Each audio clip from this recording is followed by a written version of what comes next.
Okay, so we've just had a great short film section, and we've got filmmakers from one of the films called Encore with us to talk about their film. If you'd like to just introduce yourselves and your role in the film, please. So my name's Archie. I was the director of Encore and co-producer with Elliot, and it was made kind of under the banner of Beast, which is our production company. Cool. Yeah, I'm Elliot. I was the co-writer and cinematographer and also editor, but don't want to talk about that, of Encore as well. Great stuff. We get a lot of submissions about films kind of about mental health, especially male mental health. I found this film told that kind of story in a very different way, a unique way, that was really refreshing for me as a selection of person that sees a lot of films. How did you approach, what was your kind of approach to looking at a different way to tell this story? To talk about when you wrote it? I can talk about, I mean, the writing process for it was kind of a weird one. Like, I'm sort of hesitant to call myself a co-writer because really it was an idea that I had quite a few years ago. I think it was 2019, something like that, start of 2019, and I wrote a script and it was based loosely around the experiences of a really good friend of mine who was really struggling, and it was kind of, I suppose conceptually it was my story in terms of, I had the idea for the story, because it was really an experience that a friend of mine was going through, and I was, I could see so much potential in him as a friend, and he was really kind of on the verge of giving up, and so it was kind of, that's what, I'm not really a writer, but that was the thing that drove me. I was like, I need to do something with this kind of feeling that I'm having as well about this whole situation. But really, it wasn't a kind of fleshed out script that was ready to shoot, and it kind of just sat to one side. And that friend of mine is still here and okay, and just to clarify, friend of both of us actually. It was a few years later that Archie we were talking about film projects, and I said, Archie was saying, do you want to make something? And I said, well, yeah, I haven't really got anything, but there's this whole script going around. So Archie kind of essentially tidied it up and made it shootable, and then we kind of went from there, really. Yeah. And it was the first short film that we made together, so off-piece, it's called technically called off-piece theatre, so we just kind of went from theatre at the time, just after school, and then we're like, we actually want to come turn to a production company, so we're like, let's make a film about something we really care about, and we went through a very long kind of script writing process about thinking like, how can we tell this story without kind of getting it wrong in a way. I think tackling it in a way which is kind of roundabout but very kind of thorough at the same time, I think. Yeah. It's interesting that you mentioned, I was going to ask how you met. You got a kind of theatre background? So we met years ago on Possibly 4. But off-piste, I did my National Youth Theatre acting intake course in 2019, and then off the back of that, in my second year of sixth form, created off-piste, and I was like, in the theatre department, just making a play. Sure. And then COVID happened, and then everyone, got really depressed and just really struggled, and obviously Encore probably stems from a lot of that as well. But then trying to figure out ways that we could still make work. I applied for Arts Council funding and got funding to do kind of a research development work on a play called I Max, which also explores young people's mental health, and then also a project called Monologue Bank, which was bringing that original company of young people back together during COVID to write and perform professionally, just about a piece of writing, like a monologue about something they cared about. That could be anything, it could be like cornish pasties or anything. But and that was that would be mine. And then they met a couple of years before that, shooting his short film. I was acting in the short film, and then I asked him if he wanted to film it, and that was back in 2020, and we've just been looking for since really. Yeah, one of the notes I made is obviously it's a two-hander, and there's like mention of acting and stuff like that. So potentially this could have been quite theatrical, and it is in places, obviously the bit where the lights go out and that kind of thing, but I also thought that you made it really cinematic as well. I think that's quite difficult in a film with just two people. You get so many films that are quite flat and dull because you've just got the two people and there's not a lot of invention in the camera work or any of that direction or anything like that. How did you approach some of your shot selections, direction, etc.? Can't remember. Yeah, I know. It's a very good question. I mean, thank you, but that's really great to hear that it wasn't flat. I mean, me and Archie always say we've watched it, obviously, as every filmmaker does, watched it so many times that we're just like, sitting back, especially throughout that bench scene. But really, yeah, I suppose as a cinematographer, I never want to go down the kind of traditional route of what you could call TV coverage, or shooting a scene with. I mean, the bench scene was kind of like that in terms of you have your master shot, you have the two shot close-ups and things like that. But yeah, really, I'm always wanting to find ways to make it a little bit more interesting. But it was, yeah, I suppose. I think because it was our first short film as well, we wanted to cram as much in there as possible. Yeah, try different things, try new things. First thing I ever directed, like film-wise, and probably our most ambitious projects. That I could be like no more ambitious for a first like 15 It's very basically no budget. Basically no budget at all. So I think we wanted to cram everything that we wanted to make into that film, and then but make it serve the purpose of kind of serving that story. Yeah. Talk about the budget. You might not even be aware of this because we broke this news at lunchtime around, but this film's been nominated for best no or low budget. Also the score as well. We reached the room. So you don't have to tell us what the budget was if you don't want to, but how did you go about kind of funding? Yeah, so I mean, I'm happy to tell you the budget is. No, it was, we made it with 1.2 grand, and that was 500 from me, 500 from Elliot, and 250 from Ben, who's the young actor in that. Which that doesn't add up to 1.2 grand. 1.2 and that was just we wanted to make this film, so we put money aside, but it was like a 4-month pre-production period where we could put that money to the side for like £100 a month, and then all guns blazing from like May until July 2 days shooting and then a half-day pickups, and then that was it. And the score, how did that come out? That was obviously really another really good friend of mine called Ruben, who I told I've great news to him that he'd been nominated. He was super chuffed, so he couldn't come with us today, unfortunately. But that's really really cool. He's just great. He's like so I know him. Well, I've known him for a long time. We used to do he's a dancer. I used to be a dancer. We both did a few contemporary dance groups together for years and years, and he's also a fantastic pianist. So I basically just said to him, do you want to come up with something for this film? We'll pay you very badly, and he did, and so that's sort of how that came about. He was pretty much leaving me to it in terms of the score. It was like, because I really trust his interpretation of things musically, and there wasn't really many notes we gave him. No, I think it was he sent over a first draft essentially of that.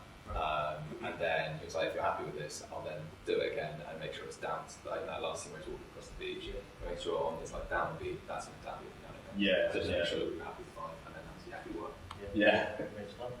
Is there any questions from the audience at this point? Just raise your hand if there are. Here we go.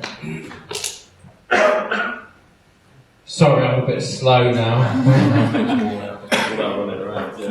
Hi, I really enjoyed that. It was awesome. Well done, guys. I wanted to ask whether the theatre sort of swap was written into the script, or was something that happened that when you were developing, thinking, well, this could be a good term, bringing the Brechtian sort of approach to it.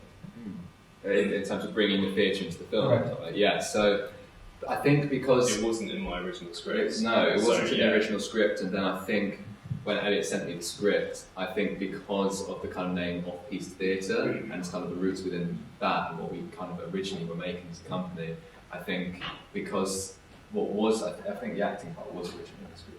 Yeah, it was still around the kind of Yeah. the theme of acting, so I suppose you kind of took that. And Yeah, took that and kind of ran with it because there's only, I think, so much that you can do with two people on a bench. Yes, So, and that comes back to what you were saying about making something with two characters talking more visually interesting. You know, that wasn't just in the cinematography, that was from Archie's slight rewrite of the script as well, which really helped. And yeah, I think we just wanted to bring that back in, one, because we wanted to use Bridport Arts Centre, who supported us before, and they've got a lovely venue. And yeah, I think the majority of our work just has that kind of undercurrent of some type of theatre interwoven, even if it's not like completely physical. Can I answer that?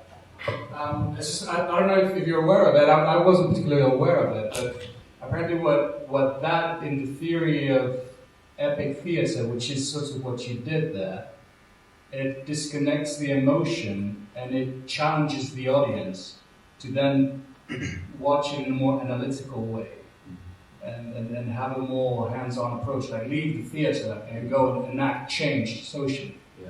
It's a really cool thing because it goes a lot with what your intention. So I don't know if that was intended, but yeah, I think what was written into the script was kind of like that down the lens, kind of like it's as if he's kind of talking to the character, but then that character kind of opens up into actually the audience, and it is that thing, as you say, when you have a character or like a vehicle to kind of challenge something. It could be anything, but to kind of say, as you go, go and make this change, go and go and think about something. I think that was written into the script, but when writing that into the script, I had no idea that it would come out like it has visually. I think because we hadn't done any kind of like test shoots or anything for those indoor bits, so it kind of just very much. it's really great. Like those theatre shots are really great. Really Well appreciate done, that. Thank you. Mr. Cinematographer. Thank you. I saw another hand. Oh, there we go. Is that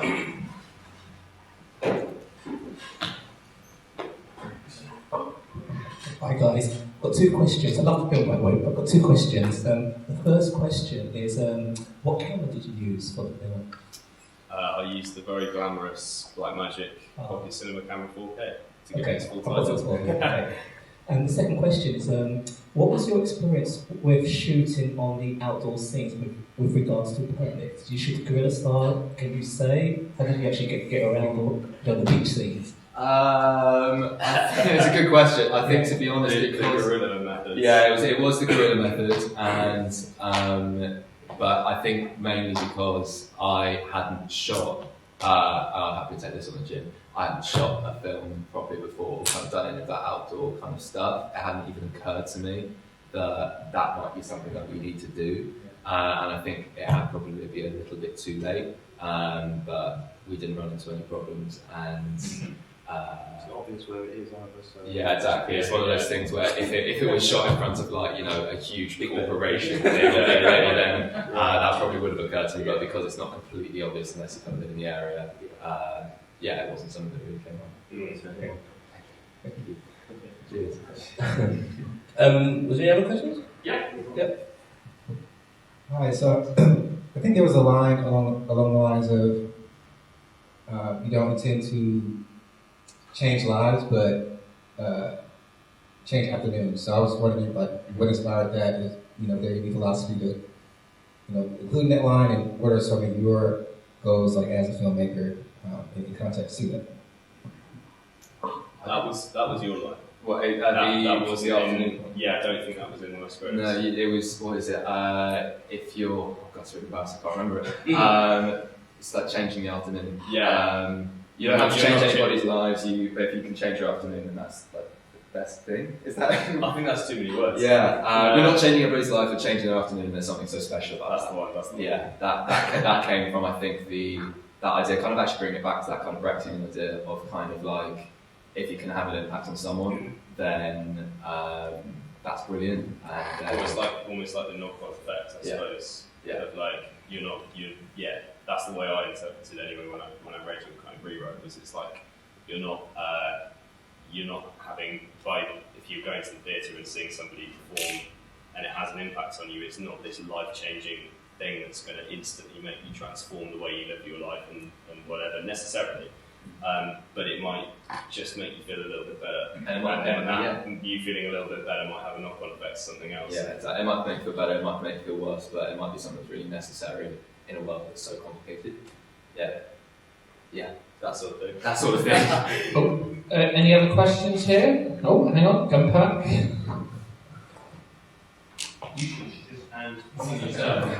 I was just curious, what are you guys planning on doing next? We had some nice news yesterday, to be fair.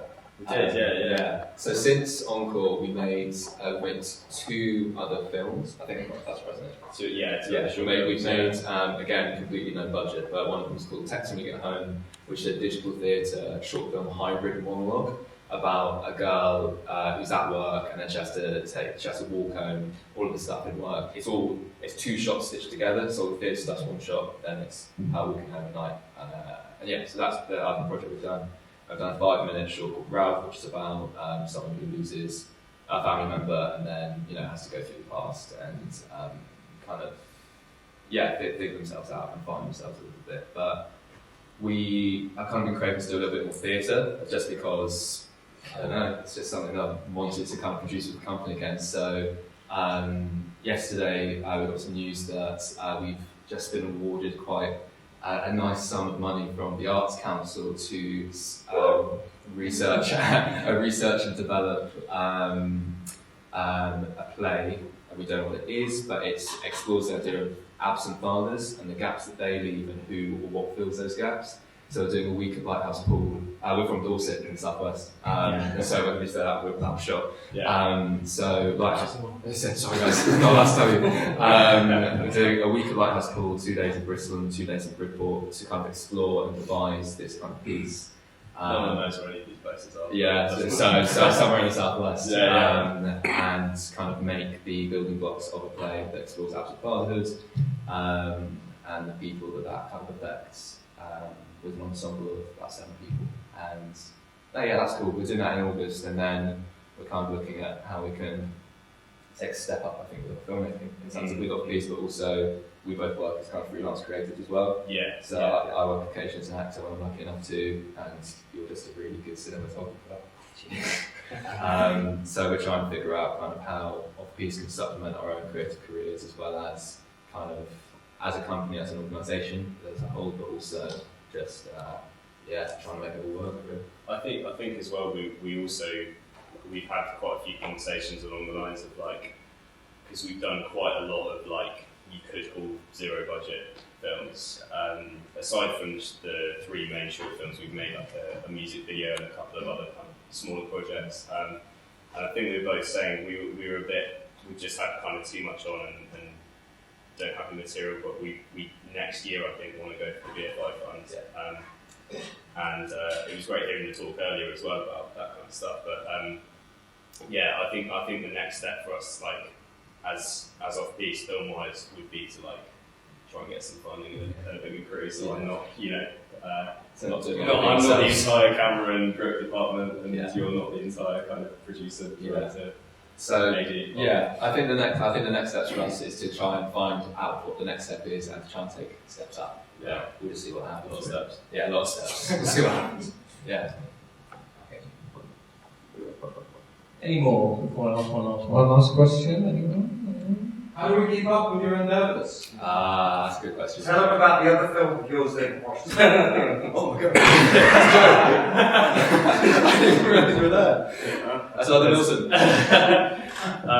There's a great film called Care that's being shown later on, which I also shot. So the director, who's also my uncle, is sitting over there. So you have to stay for that one.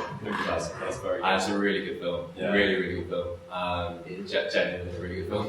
And if you want to keep up with off-piste and what we're doing, what's that? Off-piste theatre. It's like skiing off-piste, but off-piste theatre is our social media handles.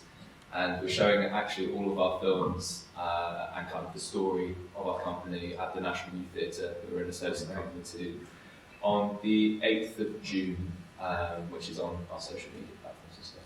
So there you go. Great. So I've got one last question. What was your proudest moment making, or what are you most proud of this film? Each one of you.